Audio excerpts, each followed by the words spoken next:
యోహాను సువార్త 3వ అధ్యాయము 16వ వచనము నుండి 21వ వచనము వరకు మనము చదువుకుందాం. ప్రేమగల తండ్రి, దయగలిగిన మా ప్రభువా, మీకు వందనాలు.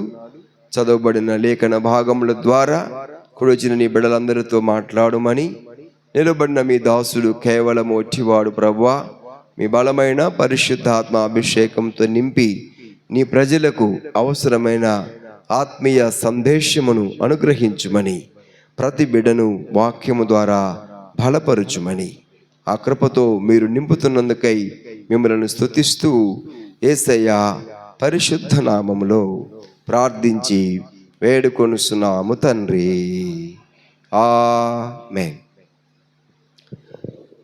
మొదటిగా అందరికీ క్రిస్మస్ శుభములు కలుగునుగాక. ఆమేన్. అందరూ సంతోషంగా ఉన్నారా? ఏంటబ్బా అందరూ నవ్వుతూ ఉన్నారు క్రిస్మస్ అనగానే పాస్టర్ గారు కదా. ఈరోజు చాలా సంఘములలో సెమీ క్రిస్మస్ ప్రారంభము జరుగుతుంది. అంటే ఈరోజు నవంబరు 24వ తారీఖు, డిసెంబరు 24వ తారీఖు రాత్రికి క్రిస్మస్, అదేనా? అంటే డిసెంబర్ 25 తెల్లవారుజామున కాబట్టి ఈరోజు చాలా సంఘములలో అందరూ కూడా క్రిస్మస్ వేడుకలను ప్రారంభించటము ఆనవాయితీగా పెట్టుకొని అలా జరిగిస్తూ ఉన్నారు. అందుకని ఈ క్రిస్మస్ మాసం అంతా కూడా మరి ఎన్నడూ రాని సంఘ పెద్దలందరూ, చర్చికి రాని యవనస్తులు, లేకపోతే ఇంకా లోకంలో ఉన్న వాళ్ళందరూ కూడా ఈ మాసమన్నా దేవుని మందిరానికి పోవాలని వారు చర్చిలకు వస్తూ ఉంటారు. ఒక రకంగా కొంత మంచిదేనేమో అనిపిస్తుంది. హల్లెలూయా. కొంతన్నా మేలు కదా. అసలు సంవత్సరంలో ఎప్పుడు రాకపోయినా కనీసం క్రిస్మస్ పండగ పేరుతోనైనా చర్చికి వస్తున్నారు. ఒకవేళ వస్తే అలాగైనా దేవుడు వారిని పట్టుకోగలిగితే నిజముగా అది ఎంతైనా దీవెనకరము అని, ప్రభు కృపగల దేవుడు అని ప్రభు పేరట మీకు తెలియజేస్తున్నాను. మరి ఎన్నడూ రాని సంఘ పెద్దలు, ఎన్నడూ మందిరానికి రాని వాళ్ళందరూ మందిరానికి వచ్చేటువంటి ఈ తరుణంలో మరి సంవత్సరంలో లేదా నెలలో కనీసం 2-3 వారాలు వచ్చేవాళ్ళు, లేకపోతే ఒక వారం వచ్చేవాళ్ళు నెలలో ఈ మాసం అంతా కూడా తప్పకుండా ప్రతి వారం కూడా ఏం చేయాలంట? దేవుని యొక్క మందిరంలోనికి మీరు రావాలి అని, క్రిస్మస్ వాక్య సందేశాలను విని మీరు దీవెన పొందాలని మిమ్మల్ని అందరినీ ప్రేమతో ఆహ్వానిస్తూ ఉన్నాము. హల్లెలూయా. సో మొదటిగా అందరికీ క్రిస్మస్ శుభములు కలుగును గాక. క్రిస్మస్ శుభములు. క్రిస్మస్ అనగా అర్థము ఏమిటంటే క్రీస్తు ప్రభువును ఆరాధించుట అని అర్థము. ఆయన మహిమను, ఆయన ప్రభావమును,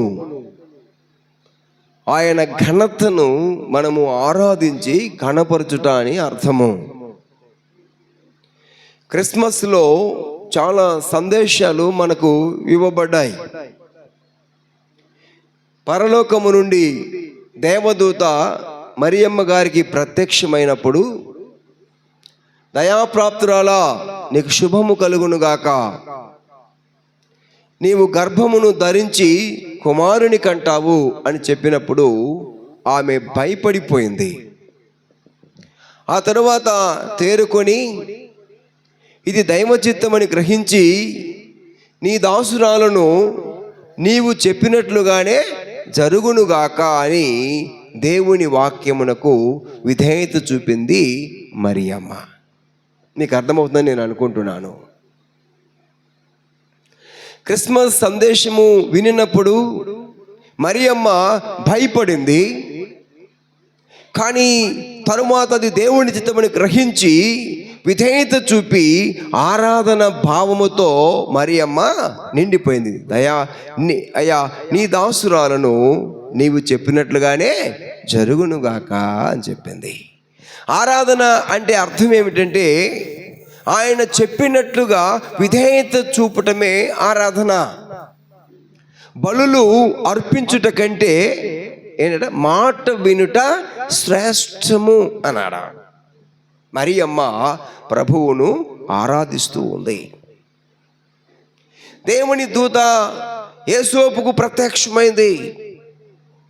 యోసేపేమో మరియమ్మ గర్భవతి అని తెలుసుకొని ఆయన నీతిమంతుడు గనుక, యథార్థవంతుడు గనుక తనకు కాబోయే ఆ స్త్రీని అవమానపరచుట అది మంచిది కాదు, దేవుడే చూసుకుంటాడు, నాకే సంబంధము లేకుండానే ఆమె గర్భము ధరించింది, అది నాకు అవసరం లేదు అని ఆమెను విడనాడాలనుకున్నాడు యోసేపు. అంటే మీకు ఈ చరిత్ర అంతా తెలుసు కాబట్టి నేను కొంత క్లుప్తంగా మీకు విషయాలను చెప్పడానికి ఇష్టపడుతున్నాను. అయితే ఒకరోజు రాత్రి యోసేపుకు దేవుని దూత దర్శనంలో కనపడింది. యోసేపు, ఓ యోసేపు, నీతో ఎంగేజ్మెంటు లేదా నీకు ప్రధానము చేయబడినటువంటి మరియమ్మను విడనాడడానికి నువ్వెందుకు ఆలోచన చేస్తున్నావు? ఆమె గర్భము ధరించినది పరిశుద్ధాత్మ వలనే ఆమె గర్భము ధరించింది. పుట్టబోయే కుమారుడు దేవుని కుమారుడు అనబడతాడు. ఆయనకు ఇమ్మానుయేలు అని పేరు పెట్టాలి నీవు. ఆయన తన ప్రజలను వారి పాపము నుండి రక్షిస్తాడయ్యా. యోసేపు, మరియమ్మను విడనాటకు నువ్వు ఆలోచన చేయవద్దు, ఆమెను నువ్వు చేర్చుకోమని చెప్పినప్పుడు యోసేపు తన హృదయం అంతా మార్చుకొని, ప్రియరా, తిరిగి నీ దాసుడనయ్యా, నీవి చెప్పినట్లే జరుగునుగా. కానీ యోసేపు మరియమ్మను తన భార్యనుగా చేర్చుకున్నాడు. దేవునికి స్తోత్రం చెప్పండి గట్టిగా, హల్లెలూయా. ఇది చాలా చాలా కష్టమైనటువంటి విషయమా. ఒక యవనస్తుడు పెళ్లి చేసుకోబోయే అమ్మాయి పెళ్లి కాకముందే గర్భవతి అని తెలిస్తే అది పెళ్లి చేసుకుంటే అసంభవమైనటువంటి కార్యం. కానీ దేవుని చిత్తమని గుర్తెరిగినప్పుడు యోసేపు దేవుని కొరకు, ఒకవేళ లోకములో అవమానించబడినా పర్వాలేదు, సత్యమును ప్రజలు త్వరగానే గ్రహిస్తారని ఆయన దేవునిని ఆరాధించటము ప్రారంభించాడు. యోసేపు దేవునిని ఆరాధించాడు. నిజమైనటువంటి క్రిస్మస్కు అతడు నాందిగా నిలిచాడు. దేవునికి స్తోత్రం, హల్లెలూయా. ఎలిజబెత్ కూడాను మరియమ్మ యొక్క శుభవచనములు వినినప్పుడు తన గర్భములో ఉన్నటువంటి శిశువు ఏమైందంట? గంతులు వేసింది.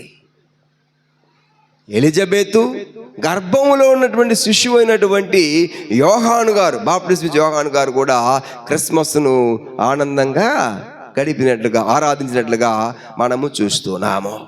ఇక గొల్లల సంగతి చెప్పేదే కాదు. ఆశ్చర్యంగా వారంతా సంతోషంగా గంతులు వేస్తూ నాట్యం చేస్తూ, అదిగో దేవుడు మనకు బయలుపరిచాడు, రండి రండి బెత్లెహేము వరకు వెళ్ళొద్దాం రండి అని వారు పాటలు పాడుతూ మరి బెత్లెహేములో జన్మించినటువంటి యేసు ప్రభువుని చూడటానికి వారు చాలా హడావుడిగా వెళ్ళినట్లుగా లేఖనాలు మనకు చెబుతున్నాయి.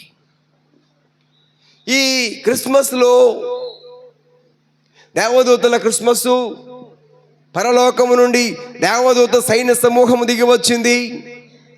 వారందరూ కూడా చెప్తున్నారు, పరలోకమందు దేవునికి మహిమ కలుగునుగాక, భూలోకములో తనకిష్టమైన ప్రజలకు సంతోషం కలుగునుగాక అని వారు కూడా దేవునిని స్తుతిస్తూ దేవునిని కనపరుస్తూ యేసును వారు ఆరాధిస్తున్నట్లుగా ప్రియులారా లేఖనాలు చెప్తున్నాయి. దేవదూతలు క్రిస్మస్, గొల్లలు క్రిస్మస్, మరియమ్మ క్రిస్మస్, ఇంకా యేసోపు క్రిస్మస్, ఎలిజబెత్, యోహానుల క్రిస్మస్. బైబిల్లో ఎన్నో క్రిస్మస్లు ఆ క్రిస్మస్ యేసు ప్రభు వారి లోకానికి వచ్చిన తరుణంలో జరిగినట్లుగా మనము చూస్తున్నాము. ఈ క్రిస్మస్లన్నీ కూడాను నిజమైనటువంటి క్రిస్మస్కు నాందిగా ఉన్నట్లుగా బైబిల్ మనకు తెలియజేస్తుంది.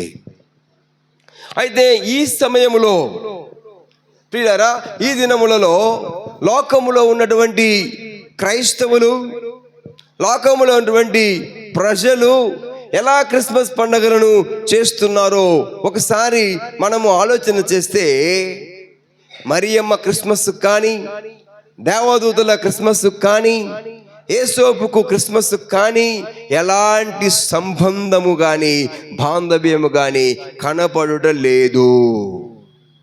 మీకు ఇంకా బాగా చెప్పడానికి ఇష్టపడుతున్నాను. యోసేపు, మరియమ్మ, దేవదూతలు, గొల్లలు, జ్ఞానులు అందరూ కూడా ప్రభువు చెప్పినట్టుగా చేశారు.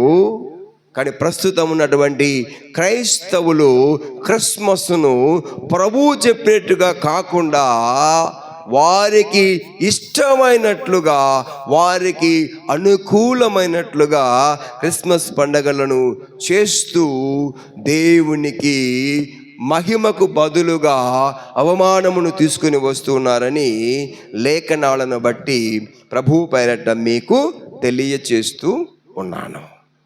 క్రీస్తునందు ప్రియమైన దేవుని సంగమా, దేవుని ప్రజలారా, క్రిస్మస్ 24 ప్రారంభమవుతుంది. ఈ నెల ప్రారంభము నుండి చాలా సంఘముల వారు, ఎన్నడూ రాని సంఘ పెద్దలందరూ దేవుని మందిరానికి వచ్చి, ఇదిగో క్రిస్మస్ పండుగ సమీపంగా వచ్చింది, మనం అందరివి కూడాను క్యాండిల్స్ కొనాలి, తలా 100 రూపాయలు కానుక తీసుకురండి, మనము ఒక నక్షత్రము స్టారును మనము మన వీధిలో కట్టాలి, తలా 500 రూపాయలు మీరు తీసుకురండి, మనము మన చర్చిని క్రిస్మస్ వస్తుంది కనుక బాగా డెకరేట్ చేయాలి, కాబట్టి తలా 1000 రూపాయలు కానుకను తీసుకురండి. అంత మాత్రమే కాదు, క్రిస్మస్ పండుగ సమీపంగా ఉంది కనుక మనం అందరం కూడాను చాలా విందు భోజనము మనం ఏర్పాటు చేయాలి అందరికీ, కాబట్టి తలా 2000 రూపాయలు మీరు కానుక తీసుకురండి. ఈ క్రిస్మస్లో ఎవరు కూడా చర్చికి మిస్ అవ్వకూడదు, అందరూ రావాలి అని సంఘములలో ప్రకటనలు చేస్తున్నారు. కొంతమంది యవనస్తులైతే ఈ క్రిస్మస్ సీజన్లో మా చర్చిలో రోజు పండగే, ఒకరోజు యూత్ క్రిస్మస్, ఒకరోజు ఉమెన్ ఫెలోషిప్ స్త్రీల క్రిస్మస్, ఒకరోజు పురుషుల క్రిస్మస్, ఇంకా ఒకరోజు సంఘ క్రిస్మస్, ఒకరోజు ఇంకొక క్రిస్మస్.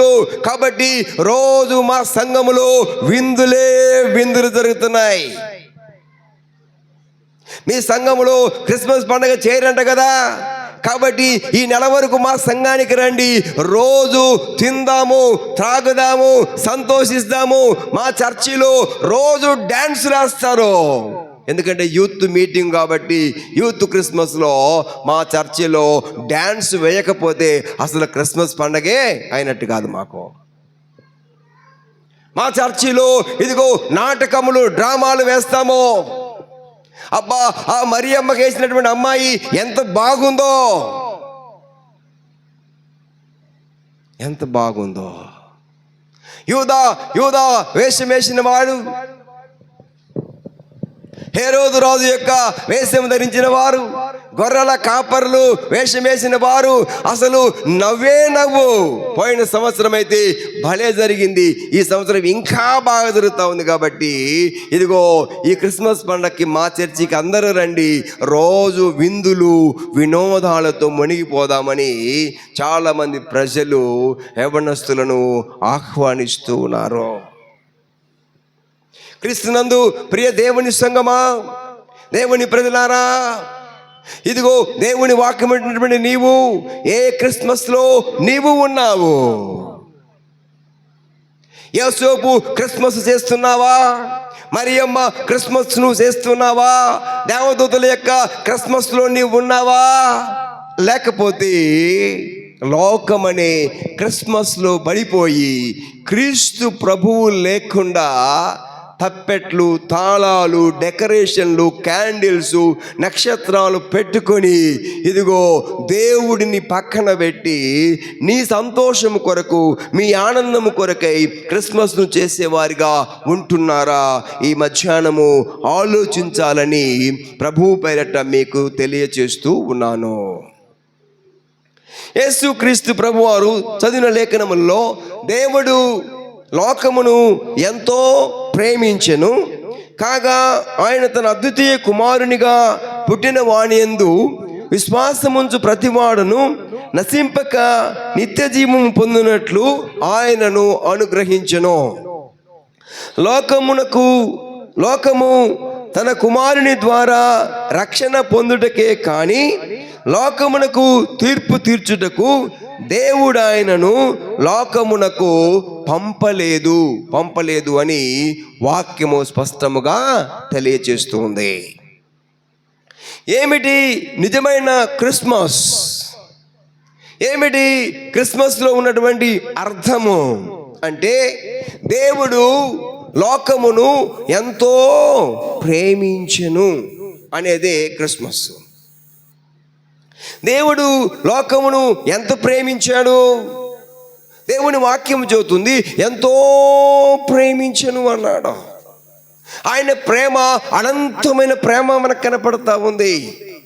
ఆకాశము కన్నా ఉన్నతమైన ప్రేమ, సముద్రము కన్నా లోతైన ప్రేమ, ఈ లోకములో మనుషులు ఎవరు కొలవలేనటువంటి ప్రేమ, నీ ఊహలకు, నీ తలంపులకు, నీ ఆలోచనలకు అందనటువంటి ప్రేమ, ఈ లోతైనటువంటి క్రిస్మస్ ప్రేమను ప్రజలు అర్థము చేసుకోలేక, వారికి అర్థము కాక, క్రిస్మస్లో ఉన్నటువంటి సత్యము గ్రహించలేక వారు లోకమనే ఊబిలోనికి వెళ్ళిపోయి వారికి ఇష్టానుసారమైనటువంటి క్రిస్మస్ను చేసుకోవడానికి ప్రజలు వేగిరపడుతున్నారని మరి దేవుని వాక్యం తెలియజేస్తుంది. ఆ ప్రేమ ఏమిటంటే ప్రియులారా, దేవుడు లోకమును ఎంతో ప్రేమించాడు. ఎంత ప్రేమించాడు అంటే, మహాకాశములు పట్టజాలని దేవుడు, భూమి ఆకాశములు అందులో ఉన్న సమస్తమును కలుగ చేసినటువంటి దేవుడు, సర్వ సృష్టికర్త అయినటువంటి దేవుడు నిన్ను నన్ను మనుషులైన మనల్ని ప్రేమించి ఆయన వెతుకుతూ ఒక మనిషి స్వరూపాన్ని ధరించుకొని కన్యమరియ గర్భమున ఈ లోకానికి అవతరించినట్లుగా వాక్యం మనకు చెప్తుంది. ఆ ప్రభువు పాపులమైన మనలను ప్రేమించి మన కొరకై కలువరి శిలువలో తన రక్తమంతయు కార్చాడు. ఆయన చనిపోయి సమాధి చేయబడి తిరిగి లేచాడు. ఇది నిజమైనటువంటి ప్రేమ. ఈ లోకములో ఎవరు కూడా నీ కొరకు ప్రాణము పెట్టువారు ఎవ్వరు కూడా లేరు. ఎన్నో విషయాలు చెప్తారు మనుషుడు, తీరా ప్రియులారా మరి కష్టమైనప్పుడు, ప్రేమ చూపించాల్సిన సమయం అప్పుడు ఎవరు కూడా ప్రేమను చూపలేరు. అలాగే ప్రాణమును పెట్టే ప్రేమ ఈ లోకములో ఎవరు కూడా చూపలేరు అని ప్రభువు పేరట మీకు తెలియచేస్తున్నాను. ఆ ప్రభువు దేవుడు లోకమును ఎంతో ప్రేమించెను, కాగా తన అద్వితీయ కుమారునిగా పుట్టిన వాని యందు విశ్వాసముంచు ప్రతివాడు నశింపక నిత్య జీవము పొందినట్టు ఆయనను అనుగ్రహించెను. అంటే ఇప్పుడు మనమంతా రక్షణ పొందాలి, మనమంతా శిక్ష నుండి తప్పించబడటానికి యేసుక్రీస్తు ప్రభువారు ఈ లోకానికి వచ్చాడు. అదే క్రిస్మస్ అని ప్రభువు పేరట తెలియచేస్తున్నాను. 17వ వచనంలో చూస్తే, లోకము తన కుమారుని ద్వారా రక్షణ పొందుటకే కానీ లోకమునకు తీర్పు తీర్చుటకు దేవుడు ఆయనను లోకమునకు పంపలేదు అన్నాడు. యేసు ప్రభువారు ఎందుకు వచ్చారు? మెయిన్గా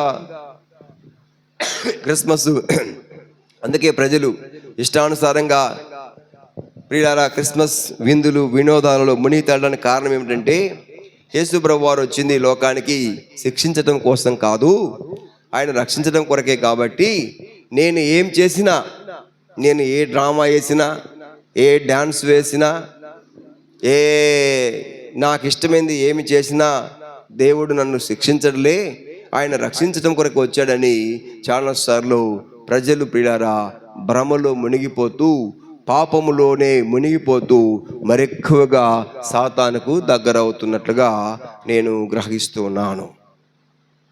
నిజమే, యేసు ప్రభు వారి లోకానికి వచ్చింది పాపులను రక్షించుట కొరకై. మనిషి కుమారుడి లోకానికి వచ్చాడు. ఆయన కుమారుడైన యేసు ద్వారా రక్షించుటకే కానీ శిక్షను లేదా తీర్పు తీర్చడానికి దేవుడు ఆయనను లోకానికి పంపలేదు. ఇది సత్యము. కానీ క్రీస్తునందు ప్రియ దేవుని సంగమా, దేవుని ప్రజలారా, 2024 సంవత్సరాల నుండి దేవుని యొక్క ఈ ప్రేమ ప్రకటించబడతా ఉంటే, నీవు ఈ లోకంలో జన్మించి పుట్టినప్పటి నుండి ఇప్పటి వరకు 50 సంవత్సరాలు, 60 సంవత్సరాలు, 70 సంవత్సరాలైనా ఈ ప్రేమను నువ్వు వింటూ కూడాను నువ్వు ఇంకా ఈ ప్రేమకు బద్దులు కాకపోతే, ఈ ప్రేమకు నువ్వు లోబడకపోతే తర్వాత ఏం జరగబోతుంది అర్థమవుతుందా మీకు? తర్వాత ఏం జరుగుతుంది? వాక్యమునకు విధేయత చూపకపోతే, మారు మనసు పొందే అనుభవంలో క్రైస్తవులు ఇంకా రాకపోతే, దేవుని పిల్లలు పీడారా తరువాత తీర్పు కాక మరేమీ వస్తుంది? ఒకసారి ఆలోచించాలని ప్రభువు పేరట మీకు తెలియచేస్తున్నాను. తన కుమారుని ద్వారా మనము రక్షణ పొందుటకే కానీ లోకమునకు తీర్పు తీర్చుటకు దేవుడు ఆయనను పంపలేదు. ఆయన చనిపోయి సమాధి చేయబడి తిరిగి లేచాడు. దేవునికి స్తోత్రం చెప్పండి గట్టిగా, హల్లెలూయా. ఆ తరువాత ప్రభువు పునరుద్ధానుడై తిరిగి లేచి ఆరోహుడైన తర్వాత ఒకరోజు పేతురు గారు క్రిస్మస్ పండుగను ఎలాగున చేస్తున్నారు. బాగా వినాలి, మీరందరూ అర్థం చేసుకోవాలి. యేసు ప్రభు వారు చనిపోయి సమాధి చేయబడి తిరిగి పునరుద్ధానం లేచిన తర్వాత పేతురు గారు మొదటి ప్రసంగాన్ని మనము వినబోతున్నాం. ఆ తర్వాత పేతురు గారు ఏం వాక్యం బోధించారో కూడా మనము చూస్తాం. ఆ తర్వాత పౌలు గారు ఎలాగున క్రిస్మస్ పండుగను చేశాడో పిడారా నేను మీకు కొన్ని విషయాలను క్లుప్తముగా సాధ్యమైన రీతిలో మీకు అర్థమవటానికి వివరించాలని నేను తలస్తున్నాను. మీకు బాగా అర్థం చేసుకోవాలి. యేసు ప్రభువు వారు పునరుద్ధరణై తిరిగి లేచిన తర్వాత పరిశుద్ధాత్మ వారి మీదకి దిగి రావటము జరిగింది. ఆ తర్వాత పేతురు మొట్టమొదట ప్రసంగమును ఏం చేశాడు? యేసుప్రభు పుట్టారు, చనిపోయారు, సమాధి చేయబడ్డారు, పరలోకానికి ఆరోహణ వెళ్ళిపోయినాడు. ఓకే, ఆ తర్వాత పేతురు గారు ఏం ప్రసంగం చేశాడు? ఇదిగో యేసు ప్రభు వారి యొక్క జన్మదినము, బర్త్డే వస్తుంది, మీరందరూ కూడా క్యాండిల్ కొనుక్కురావాలి, మీరందరూ నక్షత్రాలు స్టార్స్ కట్టాలి, మీరందరూ దేవుని మందిరాన్ని మీకు ఇష్టమైన రీతిలో అలంకరించాలి. మనము క్రీస్తు పుట్టుక కాబట్టి మనమంతా ఏం చేయాలంటే చక్కగా డ్రామాలు నేర్చుకోవాలి, డాన్సులు బాగా నేర్చుకోవాలి, ఊర్లో ఉన్న ప్రజలందరినీ మనం పిలిపించి చక్కగా డాన్సులు ఆడుతూ తప్పెట్లు, తాళాలు, మేళాలతో మనము చేయాలి అని పేతురు గారు ప్రసంగము చేయలేదు. పేతురు గారు ఏం ప్రసంగం చేశారంటే, ఇదిగో చూడండి పిల్లారా, పేతురు అపోస్తల కార్యములు 2వ అధ్యాయము 36, 37, 38 వచనాలను మనం చదువుకుందాం. దావీదు 36 సిస్టర్ 2:36, మీరు సిలువ వేసిన యేసును దేవుడు ప్రభువుగాను క్రీస్తుగాను నియమించెను, ఇది ఇశ్రాయేలు వంశమంతయు రూఢిగా తెలుసుకునవలెనని చెప్పెను.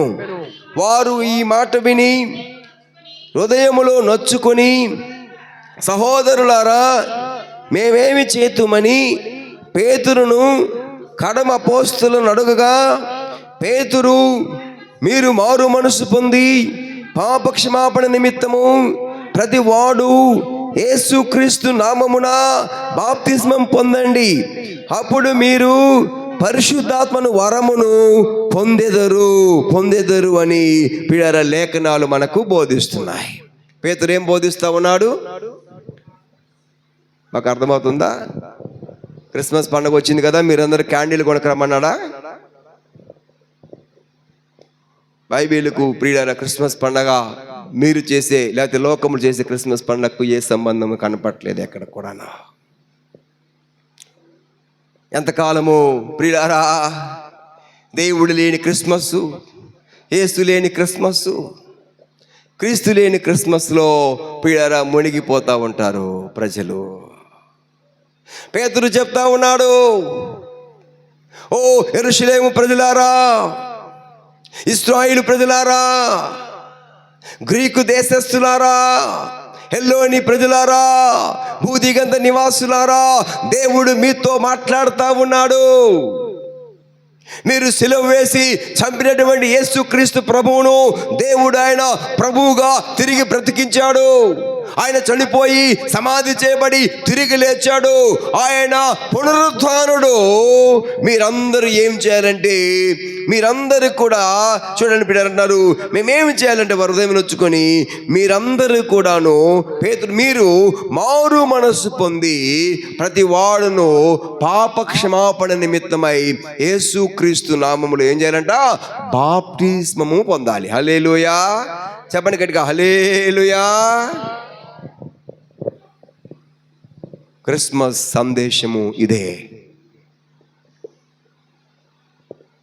క్రిస్మస్ సందేశం ఇదే.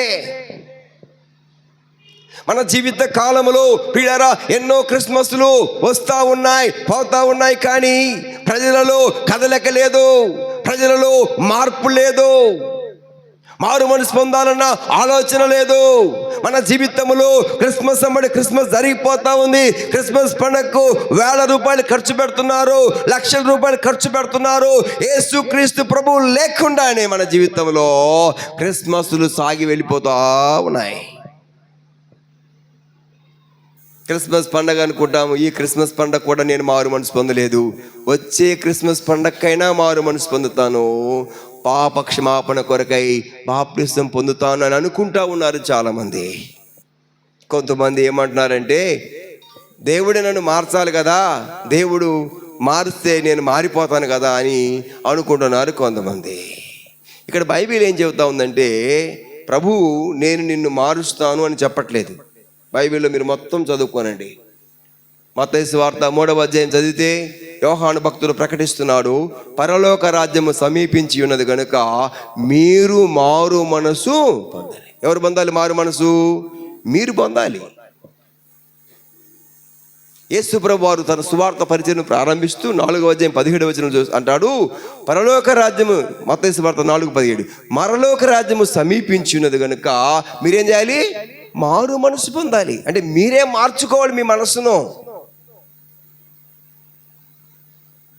నీవు ఈ వాక్యం వింటున్నప్పుడు, ఈ వాక్యమును దర్శిస్తున్నప్పుడు, అమ్మో మారు మనసు పొందకపోతే నరకము తప్పదని వాక్యం బోధిస్తుంది.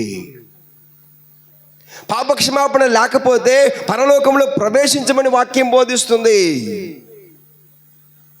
మారు మనసు లేకపోతే అగ్ని గుండములో అగ్ని ఆరదు, పురుగు చావదని వాక్యం బోధిస్తుంది మనకి. అలాంటి సమయంలో ఇప్పుడైనా సరే మన జీవితంలో మార్పులు చెందకపోతే, మనము మారు మనసు పొందకపోతే, పాపక్షమాపణ కొరకై మనం బాప్టిజం పొందకపోతే, మూర్ఖులవి తరము వారికి వేరై మనము రక్షణ పొందకపోతే పరలోక రాజ్యములో మనము ప్రవేశించలేము. అయ్యా క్రిస్మస్ పండగ రోజు నేను 2000 కానుకిచ్చాను, మా పాస్టర్ గారు చెప్పినట్టుగా పెద్ద నక్షత్రం కట్టాను, అయ్యా నాకు డాన్స్ వేయడం సరిగా రాదు, మా అబ్బాయితో డాన్స్ వేయించాను, మా అమ్మాయి కూడా వేసింది అయ్యా డాన్సు అని చెప్తే రేపు నీకు పరలోక రాజ్యములు చోటు దక్కదు. No place for you. క్రిస్మస్లో ప్రియులారా ప్రభు అడిగే సందేశం ఇదే. క్రిస్మస్ పాపులను రక్షించడం కొరకై, నశించిన దాన్ని వెదకి రక్షించడం కొరకై యేసు ప్రభు ఈ లోకానికి వచ్చాడు. ఆయన చెప్తున్న మాట ఇదే ప్రియులారా.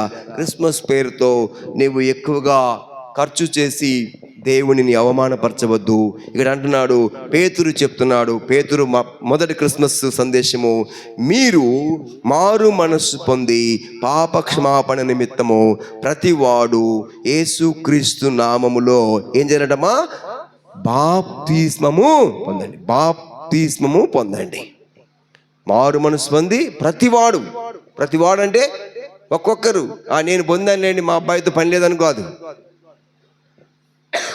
నా భార్యకు సంబంధం లేదని కాదు. నో, ప్రతివాడు, లోకంలో ఉన్న ప్రతివాడు, కుటుంబంలో ఉన్న ప్రతి వ్యక్తి కూడాను మారు మనసు పొందాలి, మార్చుకోవాలి. ఇంకా ఎంతకాలం ప్రియులారా, ఇక్కడ 40వ వచనం చూసినట్లయితే మీరు చూడండి, మరియు ఇంకా అనేక విధమైన మాటలతో సాక్ష్యం ఇచ్చుచు మీరు మూర్ఖులగు ఈ తరము వారికి వేరై రక్షణ పొందుడని వారిని హెచ్చరించెను. క్రిస్మస్ సందేశాన్ని పేతురు గారు చెప్తూ అంటున్నాడు, ఇదిగో ఓ ఇశ్రాయేలు ప్రజలారా, ఆ రోజు ఈ పేతురు గారు ప్రసంగం చేస్తూ ఉన్నప్పుడు ప్రియులారా, ఇశ్రాయేలు ప్రజలందరూ అక్కడ ఉన్నారు. చుట్టుపక్కల దేశముల నుండి అందరూ, సమరియా నుంచి, ఆఫ్రికా నుంచి కదా. 2వ అధ్యాయం మీరు చదివితే ఆయా భాషలు మాట్లాడు అనేక జనసమూహం అక్కడ ఉంది. వారందరినీ ఉద్దేశించి పేతురు మాట్లాడుతున్నాడు, మూర్ఖులగు ఈ తరము వారికి మీరు వేరై ఏం చేయాలంట? రక్షణ పొందండి. మూర్ఖులగు ఈ తరము వారికి అంటే మూర్ఖులైన ప్రజలు ఏం చేస్తారు? మీకు అర్థమవుతుందా? మూర్ఖులైన ప్రజలకి దేవుని మాటతో సంబంధము లేదు, అంతే సింపుల్. వాడు మూర్ఖత్వము. అరే, ఎంతకాలము పాపంలో బ్రతుకుతావు? ఎంతకాలము వ్యభిచారంలో జీవిస్తావు? ఎంతకాలము అక్రమంగా బ్రతుకుతావు? అబద్ధాలతో జీవిస్తావు, దొంగతనంతో జీవిస్తావు, త్రాగుబోతనంతో జీవిస్తావు, ప్రజలను ఎంతకాలము దోచుకుంటావు, అధికారము కొరకై ఎంతకాలము ప్రజలతో ఆటలాడుకుంటావు? మారు మనసు పొందు అంటే ఆ ప్రజలకు ఈ మాటలు ఏమీ రుచించవా. ఇవన్నీ పాస్టర్ గారు చెప్తా ఉంటారు, బైబిల్లో కూడా రాసి ఉంటుంది. వాటికి మాకే సంబంధం లేదు, మేము మాత్రము ఇలాగే మేము జీవిస్తాము అంటా ఉంటారు. వారిని మూర్ఖులు అంటారు. ఈ పండగ రోజులలో రాజకీయ నాయకులు కూడా క్రిస్మస్ పండగలు పెడతా ఉన్నారు, ప్రజలను ఆకర్షిస్తూ ఉన్నారు. ఓట్లప్పుడు అయ్యా నేను కూడా క్రిస్మస్ పండగ చేశాను, మీరందరూ క్రైస్తవులు నాకే ఓటేయాలని చెప్తానికి వస్తారు. ఈ క్రిస్మస్ పండగకు, యేసుక్రీస్తు క్రిస్మస్ పండగకు సంబంధము లేదు అని ప్రభువు పేరట మీకు తెలియజేస్తున్నాను. మూర్ఖులకు ఈ తరం వారికి మీరు ఏమైనంట? వేరై ఏం చేయాలంట? రక్షణ పొందండి వారిని హెచ్చరిక చేస్తున్నాను. చూడండి, ఇంకొక మాట కూడా నేను మీకు చెప్తాను. 3వ అధ్యాయము. ఎందుకొరకు మనము ఏమిటి క్రిస్మస్ పండుగ అంటే? చూడండి, అపోస్తుల కార్యములు 3వ అధ్యాయం 20వ వచనము. మీ కొరకు నియమించిన క్రీస్తు యేసును ఆయన పంపునట్లును మీ పాపములు తుడిచివేయబడు నిమిత్తము మారు మనసు నొంది తిరుగుడి, అన్నిటికీ కుదురుబాటు కాలం వచ్చునని దేవుడు ఆది నుండి తన పరిశుద్ధ ప్రవక్తలతో పలికించెను. అంతపర్యంతము యేసు పరలోక నివాసి ఉండుట ఆవశ్యకము అన్నాడు. ఇంకేమంటున్నాడు? క్రిస్మస్లో ఏం చెప్తున్నాడు తెలుసా మీకు పేతురు గారు? ఇదిగో మీ కొరకు నియమించిన క్రీస్తు యేసును ఆయన పంపునట్లు మీ పాపములు తుడిచివేయబడు నిమిత్తము మారు మనసు పొంది తిరగండి అన్నాడు.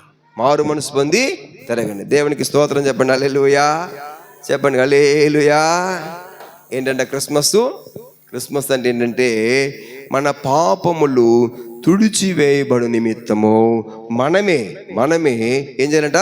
మారు మనసు పొంది దేవుని వైపు మనము తిరగాలి అని దేవుని సేవకులు బైబిల్లో హెచ్చరిక చేస్తున్నారు. ప్రియ దేవుని సంగమా, దేవుని ప్రజలారా, ఒక నిజమైనటువంటి క్రిస్మస్ ఈవులోనికి మనము రావాలి. అదేమిటంటే పాపములను తుడిచివేయబడాలి. మన పాపములు తుడిచివేయబడాలి. పాపములో జీవిస్తే కొంతకాలము బాగానే ఉంటుంది, ఆ తరువాత దాని యొక్క ఫలము ముసిని పండంతా చేదు అని బైబిల్ చెబుతుంది. ఒక దినమున నీ పాపము నిన్ను పట్టుకుంటుంది. క్రీస్తు లేనటువంటి జీవితము ప్రియులారా, క్రీస్తుకు విరోధమైనటువంటి జీవితాన్ని పరలోకమందున దేవుడు ఎట్టి పరిస్థితుల్లో కూడా అంగీకరించడం. ఒకవేళ నువ్వు లోకంలో ఎంతో ఘనముగా జీవించబడవచ్చు, చాలా గొప్పగా జీవించబడవచ్చు. ఒకవేళ క్రిస్మస్ పండుగలో నువ్వేమైనా కాస్త కూస్త దాన ధర్మాలు కూడా చేయవచ్చు. కానీ పాపము నీలో ఉన్నట్లయితే, వాక్యమునికి అవిధేయత నీలో ఉన్నట్లయితే, నిజమైనటువంటి క్రీస్తు ఆరాధన నీ జీవితంలో లేకపోయినట్లయితే, నీ పాపము తుడిచివేయబడకపోతే పిడారా, మనము పరలోక రాజ్యములో ప్రవేశించలేము. మీ పాపములు తుడిచివేయబడు నిమిత్తము మీరు మారు మనసు పొంది తిరగండి అని దేవుని యొక్క వాక్యము మనలను హెచ్చరిక చేస్తుంది. ఆ దినము పిడారా చాలా మంది ప్రజలంతా, మరి వారంతా కూడాను చూడండి, 40 వచనము చదువుతాను, 3:40. వారు ఇంకా అమ్మా 2:40 మరియు ఇంకా అనేకమైన విధముల మాట సాక్ష్యం ఇచ్చి మూర్ఖులకు ఈ తరము వారికి వేరే రక్షణ పొందిన వారిని హెచ్చరించెను. కాబట్టి అతని వాక్యం అంగీకరించిన వారు ఇప్పుడు ఏం చేశారంట? బాప్తిస్మము పొందిరి. ఆ దినమందు ఇంచుమించు 3,000 మంది చేర్చబడిది. వీరు అపోస్తుల బోధ యందును, సహవాసమందును, రొట్టె విరుచుట యందును, ప్రార్థన చేయుట యందును ఎడతెగక ఉండిరి అనే మాటలను మనం ఇక్కడ చూస్తున్నాం. ఆ రోజు పేతురు గారు క్రిస్మస్ సందేశాన్ని ఇచ్చినప్పుడు ఆ ప్రజలు అనేక మంది మారు మనసు పొంది బాప్టిజం పొంది రక్షణ పొందినట్లుగా మనం చూస్తున్నాము. కాబట్టి అతని వాక్యం అంగీకరించిన వారు బాప్తిస్మము పొందిరి. ఆ దినమందు ఇంచుమించు 3,000 మంది యేసు ప్రభును నమ్ముకొని బాప్తిస్మం పొంది సంఘములో చేర్చబడ్డారు. దేవునికి స్తోత్రం చెప్పండి గట్టిగా హల్లెలూయా. చెప్పండి గట్టిగా హల్లెలూయా. వారికి భయము కలిగింది దేవుని మాటలు, దేవుని సేవకుల యొక్క హెచ్చరికకు వారు లోబడ్డారు. చాలామంది ఉన్నారు అక్కడ, కానీ 3,000 మంది తీర్మానం చేసుకొని వారు బాప్తిస్మం పొంది రక్షణ పొందినట్లుగా మనము చూస్తున్నాం. ఆ రక్షణ పొందిన తరువాత వారి జీవితం ఎలా ఉంది చూడండి, ఎలా ఉంది? అపోస్తుల బోధ యందును, సహవాసమందును, రొట్టె విరుచుట యందును, ప్రార్థన చేయుట యందును ఎడతెగక ఉండిరి.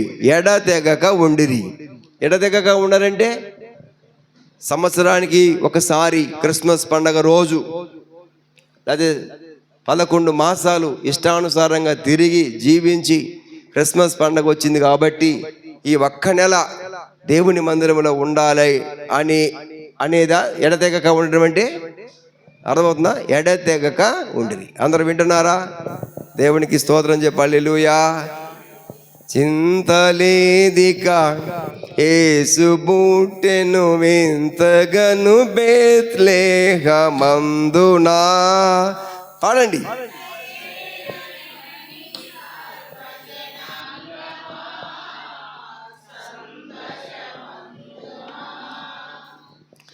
లేదిక యేసు పుట్టెను ఇంతగను బేత్లెహేమందునా.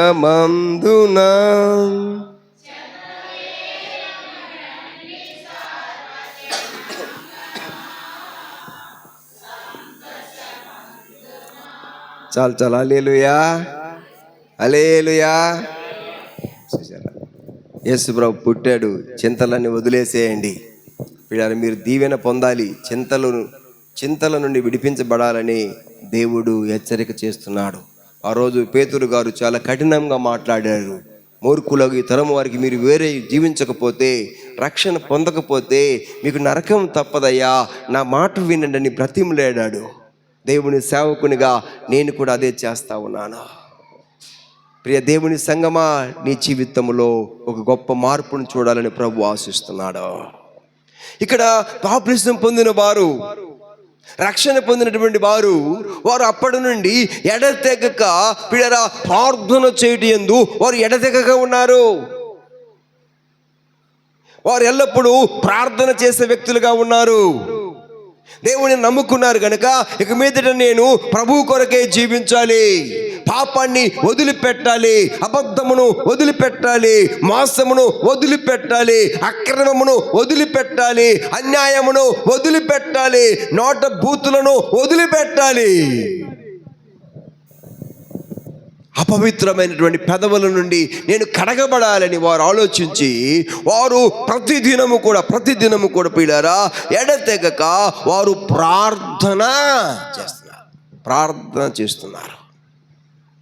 ప్రార్థన అనుభవంలోనికి ప్రియులారా ప్రతి ఆదివారము ప్రార్థన కూటం జరుగుతుంది. ప్రతి మంగళవారము స్త్రీల కూటం జరుగుతుంది. ప్రతి శుక్రవారం విజ్ఞాపన కూటం జరుగుతూ ఉంది. ప్రతి శనివారం పగలంతా కూడా ఉపవాస కూటము జరుగుతుంది మందిరంలో. కానీ చాలామంది కనపడరు.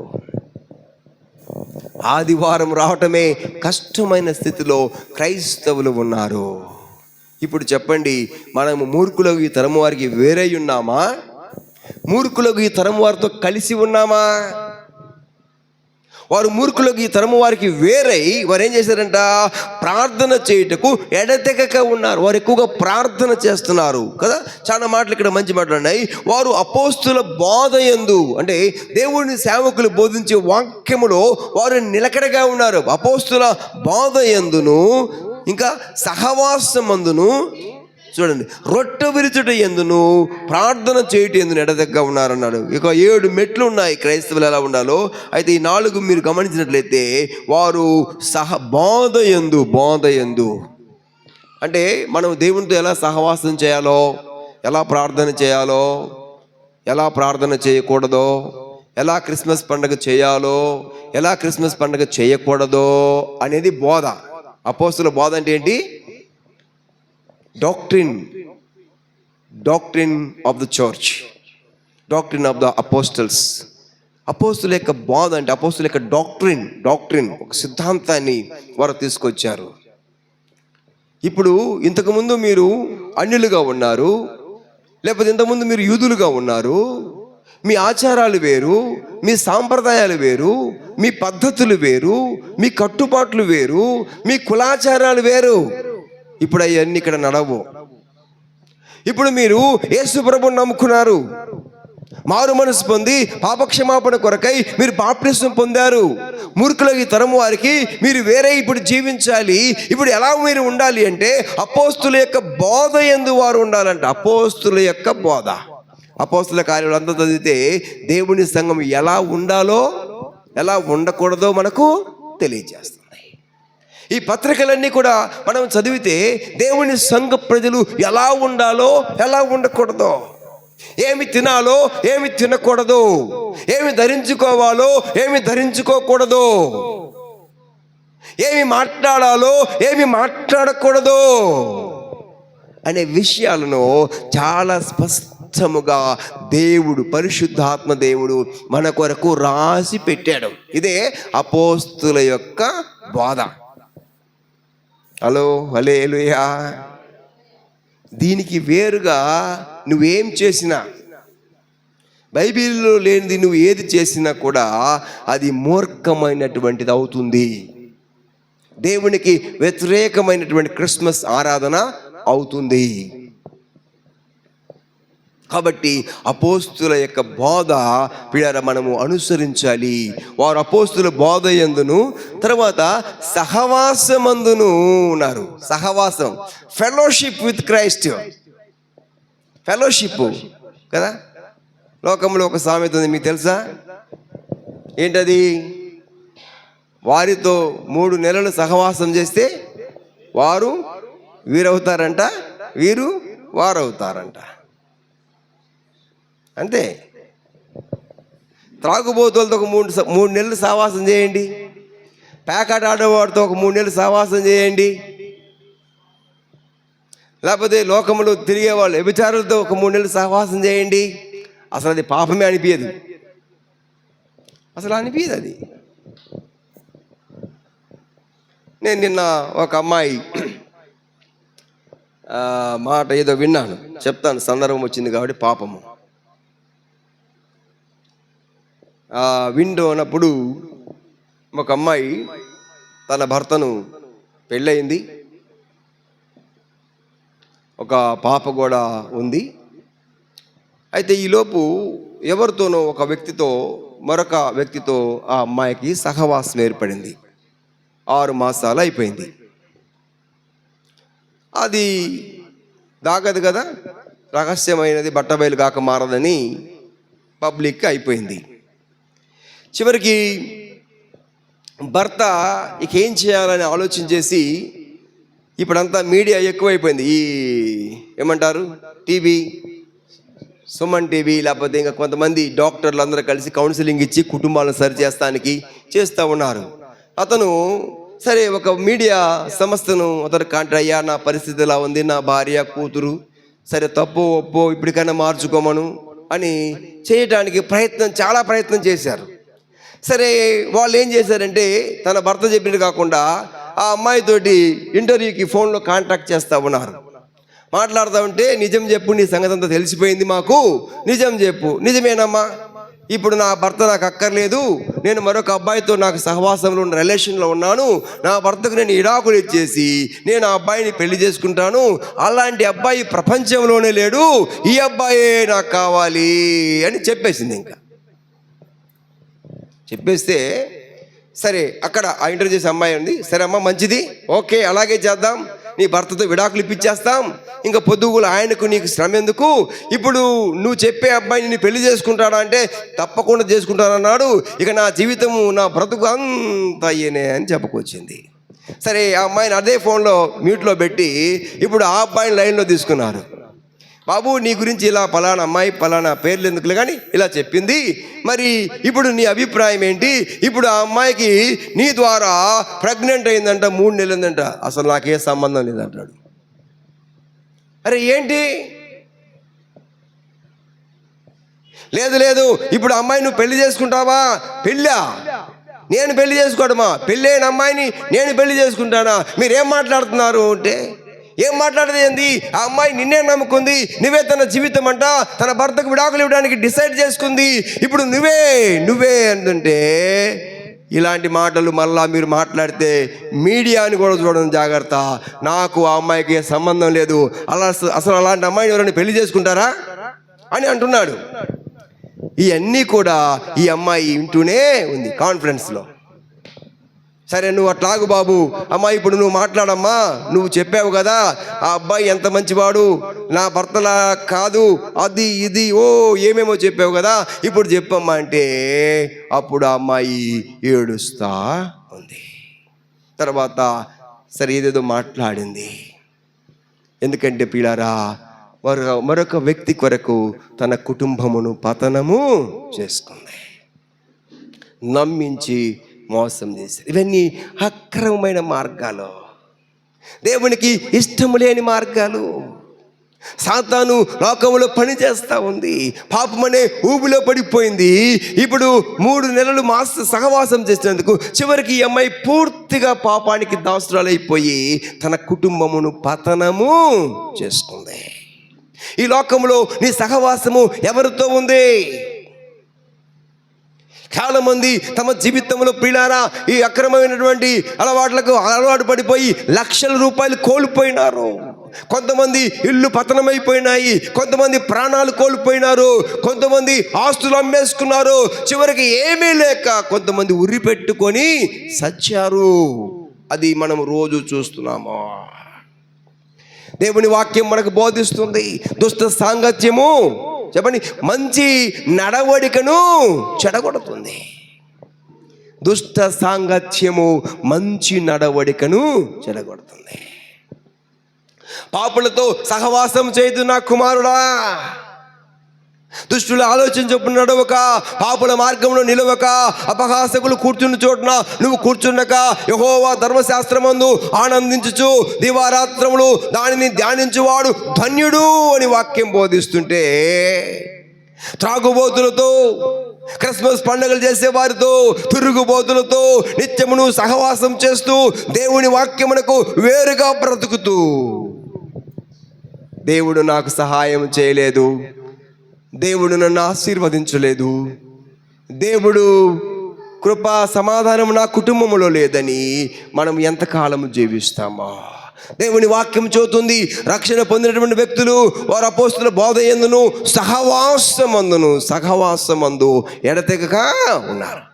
ఎవరితో ఉన్నారు వాళ్ళు?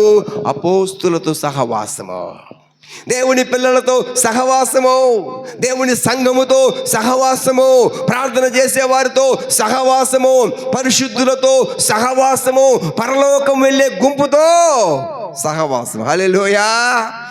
అదే క్రిస్మస్ అంటే. నీవు క్రిస్మస్ పండుగలు ప్రియరా, నిజమైన క్రిస్మస్ ఏమిటంటే అపోస్తుల సహవాసంలో నువ్వు ఉండాలి, సంఘ సహవాసంలో ఉండాలి. నీ జీవితంలో ప్రియ చాలాసార్లు సహవాసము, సంఘ సహవాసము, వాక్యపు సహవాసమును వదిలిపెట్టి నష్టపోతున్నావు. రొట్టె విరుచుట యందును అన్నాడు. రొట్టె విరుచుట యందు అనగా ప్రభు యొక్క బల్లలో చేయి వేయాలి. ప్రభు బల్లలో చేయి వేయటం అంటే బాప్టిజం పొందారండి. కొన్నిసార్లు అంతకుముందు ఎవరో ఒకళ్ళిద్దరు వచ్చి, సార్ బల్లారాధన లేదేంది సార్ మన సంఘంలో, నాకు ఇయరా సార్ అని కొట్లాడతారు. అరే, బల్లారాధన ఇవ్వాలనే కదా దేవుడు ఏర్పాటు చేసింది, అందుకే కదా మనం జరిగిస్తూ ఉంటాం బల్లారాధన. కానీ బల్లారాధనలో రొట్టె విరిసే సహవాసం నీకు ఉండాలంటే కొన్ని పద్ధతులను ప్రభు పెట్టాడు, కొన్ని నియమాలు నిబంధనలు ప్రభు నియమించాడు. అదే అపోస్తుల బోధ అన్నాడు. నువ్వు అలాగున ఉండి ప్రభు యొక్క బల్లలో నువ్వేం చేయాలి? చేయి వేయాలి. అవన్నీ నాకు సంబంధం లేదు, ఆ చర్చిలో ఎవరికైనా బల్లారాధన ఇస్తారని. అరే, ఆ చర్చిలో అయినా ఈ చర్చిలో అయినా ఏ చర్చిలోనైనా బైబిలేనా చెప్పేది?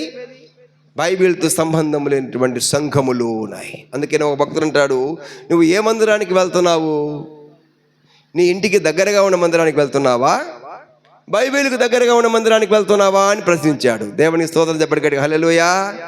మీకు అర్థమవుతుందా? ఏ చర్చికి వెళ్తున్నావు నువ్వు? మా ఇంటికి దగ్గరగా ఉందండి. కాదు, నీ ఇంటికి దగ్గరగా ఉన్న సంఘానికి నువ్వు వెళ్ళకూడదు. బైబిలుకు దగ్గరగా ఉన్న సంఘం అది ఎంత దూరంలోనో వెళ్ళాలి. లేదండి మీ చర్చిలో అసలు ఎంటర్టైన్మెంటే లేదు, అసలు యవనస్తులు డాన్సులే వేయట్లేదు, అట్టాటి సంఘానికి మేము రామంటున్నారు కొంతమంది. డాన్సులు లోకంలో వేయండి. ప్రియులారా, దేవుని వాక్యం చెబుతుంది, సహవాసము, బోధలో, ప్రార్థనలో మనం ఎడదెగక ఉండాలి. క్రిస్మస్ అంటే నిజమైన క్రిస్మస్ను సెలబ్రేట్ చేయాలని నేను ఎంతో ప్రార్థన చేస్తున్నాను. దేవుని సంగమా, మన చర్చిలో ప్రతిరోజు ఒక క్రిస్మస్ పండగ జరగాలి. చెప్పండి హల్లెలూయా! we are the people of God. we are the people of Christ. We must worship Christ. We must have a Christmas in our life. మన జీవితంలో క్రిస్మస్ పండుగ ఉండాలి. ప్రతిరోజు క్రిస్మస్ కావాలి. నీ ఇంటిలో క్రిస్మస్ జరగాలి, నీ సంఘములో క్రిస్మస్ జరగాలి, నీ ఆఫీసులో క్రిస్మస్గా ఉండాలి. నువ్వు ఎక్కడ ఉన్నా క్రీస్తును ఆరాధించే వ్యక్తిగానే ఉండాలి. లోకమునకు వేరై, మూర్ఖులకి తరుమారికి వేరై నువ్వు ఎప్పుడైతే ఉంటావో అప్పుడు వాక్యపు జీవితము నీ అనుభవంలోనికి వస్తుంది. అపోస్తుల బోధలో నువ్వు ఉంటావు, సహవాసంలో నువ్వు ఉంటావు, రొట్టె విరుచుటలో నువ్వు ఉంటావు, ప్రార్థనలో ఎడతెగక ఉంటావు. దేవుని మందిరాన్ని నీవెప్పటి కూడా చులకనగా చూడవు. దేవుని మందిరానికి పెందలకడే, అమ్మో ఈరోజు ప్రభు దినము, నేను ప్రభువుతో ఉండాలని నువ్వు వచ్చేస్తావు. అప్పుడు గొప్ప నిజమైనటువంటి క్రిస్మస్ నీ జీవితంలో సంతోషం కలుగుతుంది. ఆ కృప మీకు ఇవ్వాలని సేవకునిగా నేను కోరుతున్నాను. నా జీవితంలో ప్రియరా, నాకు తెలియకుండానే దాదాపుగా ఒక 25 సంవత్సరాలు వ్యర్థంగా గడిచిపోయినాయి. అంటే నిజమైన క్రిస్మస్ అంటే ఏంటో నాకు తెలిసేది కాదు. ఒక లూథరన్ చర్చిలో నేను జన్మించాను, కాథలిక్ చర్చిలో నేను పెరిగాను.